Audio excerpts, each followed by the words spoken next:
ఈ 21 అవతారాలని ఒకసారి వింటే చాలు, వాటి పేర్లు విన్నంత మాత్రం చేత విష్ణు ప్రీతికి పాత్రుడవుతాడు. వేరొక్కసారి జాగ్రత్తగా వినండి. మొట్టమొదట ఆదినారాయణుడు, సనకసనందనాదులు. దాని తర్వాత వచ్చినటువంటిది యజ్ఞవరాహావతారం. యజ్ఞవరాహావతారం తర్వాత నారదుడు. నారదుడి తర్వాత నరనారాయణుడు. నరనారాయణుల తర్వాత వచ్చినటువంటిది కపిలావతారం. కపిలావతారం తర్వాత దత్తాత్రేయావతారం. దత్తాత్రేయావతారం తర్వాత యజ్ఞావతారం.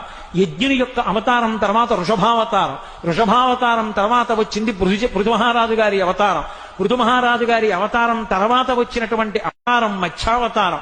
తర్వాత కూర్మావతారం. తర్వాత ధన్వంతరి. తర్వాత మోహిని. తర్వాత నరసింహుడు. తర్వాత వామనమూర్తి.